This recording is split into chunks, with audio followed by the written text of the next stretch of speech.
Genesis 18 recounts a key moment in the Bible where three visitors, often interpreted as God and two angels, visit Abraham. Here's a summary of the chapter. Before we start, we'd like to ask for your support. If you enjoy our video, please hit the like button. This will help us reach more people and create content for you. Now let's get started with today's video, Genesis 18, 1-15, the promise of a son to Abraham and Sarah. Genesis 18 opens with Abraham sitting at the entrance of his tent by the oak trees of Mamre during the heat of the day. As he sat there, he lifted his eyes and saw three men standing nearby. Though it is revealed later that one of these figures is the Lord and the other two are angels, Abraham does not immediately realize this. However, he displays the traditional values of hospitality by running to meet them, bowing low, and offering to provide them food, water, and rest under the shade of the trees. Abraham, eager to serve, instructs Sarah to quickly prepare bread, while he selects a tender calf for a servant to prepare. He then brings curds, milk, and the prepared meat before his visitors, standing by them as they eat. In this act of kindness and humility, Abraham exemplifies the value of hospitality that was highly regarded in ancient Near Eastern cultures, especially in the desert, where provisions were sparse and survival often depended on the hospitality of others.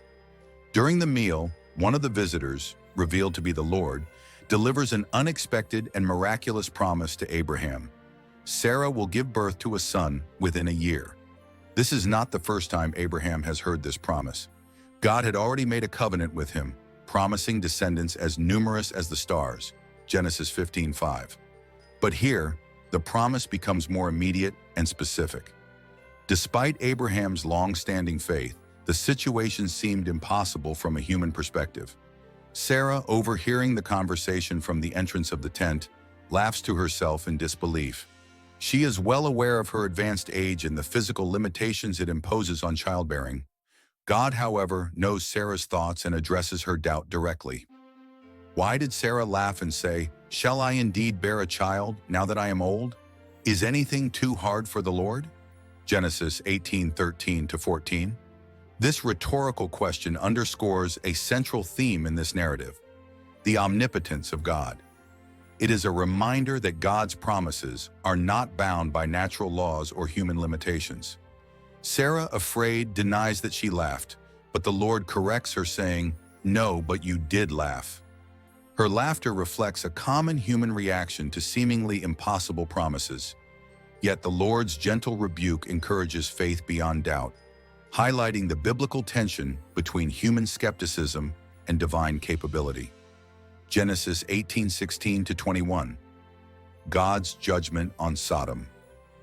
Revealed after the meal, the three visitors set out towards Sodom, and Abraham walks with them to see them on their way. At this point, the narrative takes a shift in focus. The Lord, speaking internally, or perhaps to the angels, wonders if he should reveal his plan to Abraham. This internal dialogue is significant because it underscores the unique relationship between God and Abraham. Abraham is not just a recipient of God's blessings, but also a participant in God's plans. God refers to Abraham as one through whom all the nations of the earth shall be blessed. Genesis 18:18. A key part of the Abrahamic covenant.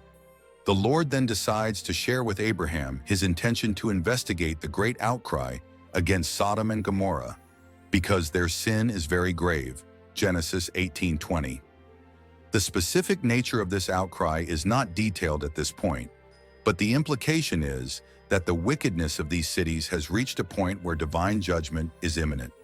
The juxtaposition between the promise of life, Sarah's impending child, and the looming destruction of Sodom highlights the dual nature of God's character in Scripture. God is the giver of life and blessing, but also as the righteous judge. Genesis 18:22-33, Abraham's intercession for Sodom. What follows is one of the most remarkable examples of intercessory prayer in the Bible. As the two angels continue towards Sodom, Abraham remains standing before the Lord. Aware of the pending judgment, Abraham boldly approaches God, asking, "Will you indeed sweep away the righteous with the wicked?" Genesis 18:23. Abraham's plea is grounded in a deep sense of justice. Should not the judge of all the earth do what is right? Abraham's negotiation begins at 50 righteous people. He asks if God would spare the city if 50 righteous are found there. God agrees to this condition. Emboldened by this, Abraham continues to lower the number, eventually asking if God would spare the city for the sake of 10 righteous individuals. Throughout this exchange, Abraham is careful to acknowledge his position before God, referring to himself as dust and ashes. Genesis 18:27. Yet he persists in his appeal for mercy. This dialogue between God and Abraham reveals much about both characters. Abraham demonstrates deep compassion, not only for his nephew Lot, who lives in Sodom, but also for the inhabitants of the city, even though they are wicked. His concern is for the preservation of the righteous, but he hopes to spare the entire city in the process. God, for his part, reveals his patience and willingness to relent from judgment if even a small number of righteous people can be found. The fact that God allows Abraham to intercede and negotiate reflects his desire for partnership with humanity and his willingness to listen to human concerns. At the same time, this negotiation subtly underscores the gravity of Sodom's sin. The fact that Abraham starts at 50 and eventually goes down to 10 hints at the moral depravity of the city. It suggests that finding even 10 righteous people in Sodom might be a challenge. The chapter closes with the Lord departing after agreeing to spare the city for the sake of 10 righteous people, and Abraham returning to his place. Reflections on Genesis 18. Genesis 18 provides several layers of theological and moral insight. First, it highlights the theme of God's omnipotence and faithfulness. The promise of a child to Sarah, despite her old age, serves as a reminder that God's promises often surpass human understanding and are fulfilled in ways that defy natural expectations. This theme reverberates throughout the Bible, as God often chooses the weak, the barren, and the unlikely to fulfill his purposes, ensuring that his power is made perfect in human weakness. In 2 Corinthians 12:9. Second, the chapter emphasizes the importance of intercessory prayer and the role of the righteous in society. Abraham's intercession on behalf of Sodom shows his deep compassion and concern for justice.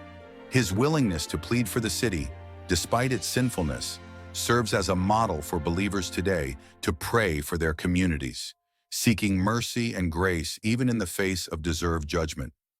It also reflects the broader biblical principle that the presence of even a few righteous individuals can have a preservative effect on society, much like the metaphor of salt used by Jesus in Matthew 5:13.